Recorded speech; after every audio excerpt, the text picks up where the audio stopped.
This on? Alright, yo, Golden here. Okay, so now we got the trailer for the Karate Kid Legends, and now we know who is the kid that's gonna be playing the kid for the Karate Kid movie. And we already got debates about like, yo, can this kid be able to clap both Miguel and Robby, or other people are saying that, dude, we glazing on the kid. Miguel and Robby could clap that kid. Now, I want to tell you my actual personal, like, what I actually feel about this debate, and this is my honest truth about it. I'm not here glazing or nothing, alright? So this is my honest truth. So, my truth is, do I believe that this kid can be able to actually beat both Robby and Miguel and actually easily clap him? No, I don't think so. I don't think so. Let me tell you why. Because I'm actually so glad that they added the character Quan. Because, not gonna lie, this kid from the trailer low-key reminds me of Quan. But only like a little bit, but that's really about it. Because they're both athletic. But the differences between these two is that Quan spams a whole bunch of kicks.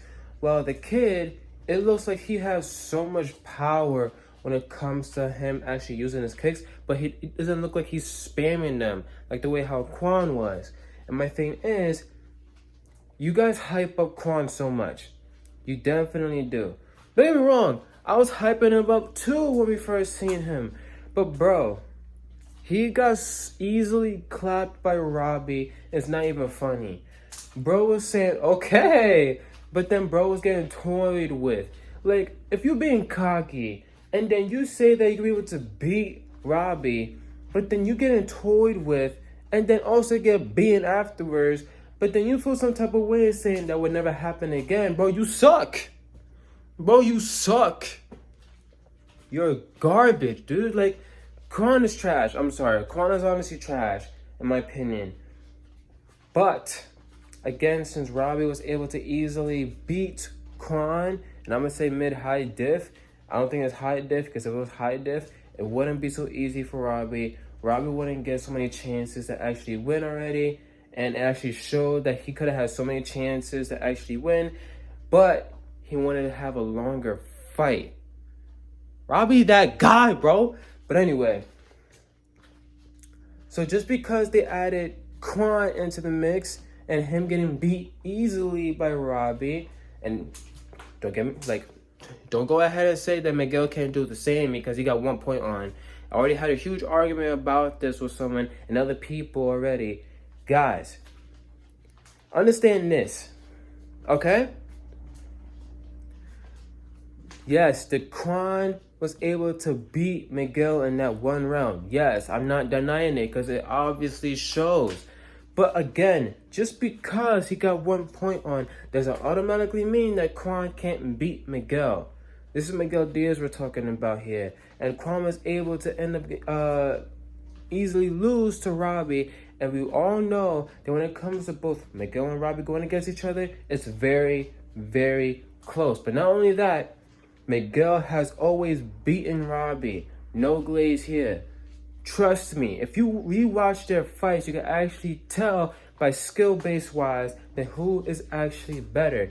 But you guys want to end up saying that, oh, Robby already beat Miguel in season 6, so why are you glazing? Dude, he beat an unfocused Miguel. And if you can see how unfocused he was, then you're going nuts. Then you have no idea what's the difference between someone being focused and someone being unfocused. You do realize that for part 1 and part 2 is different Miguels, right? As in meaning, part 2, we have Miguel being literally the anchor, literally the leader, literally the best version of himself of knowing karate. For part 2, well, for part 1, he was rushing it. But not only that, the reason why he was rushing it because he was always thinking about freaking Stanford. The time when he wasn't thinking about Stanford in part 2, but he was still thinking about it, he went crazy. Part 1, he was just overthinking about it. That's what he lost. But anyway, so the point is Miguel could be able to clap Quan as well if they had a longer fight like that. That's my point. But for the kid, for the Karate Kid Legends, So my thing is, I'm not saying that Miguel and Robby could be able to clap this kid. Heck no. I'm saying it'll be a really, really good fight, but I kind of want to believe that this kid could be able to defeat both Robby and Miguel. But at the same time, I don't know. I actually don't know. Because when it comes to both Robby and Miguel going against people, they are really good when it comes to offense and defense. For Robby, he actually does have good defense, 100%. But my thing is, you guys drag it on saying that, oh, Robby got better defense than Miguel. No, they're both equal when it comes to having good defense. And this is why. In the captain fight, even though Miguel was unfocused, bro was still blocking most of Robby's attacks. He was winning a 2v1, and I'm not saying that, oh, Robby can win a 2v1. Bro is defeating both Quan and Yoon, bro. Like, come on now. But he was still getting hit.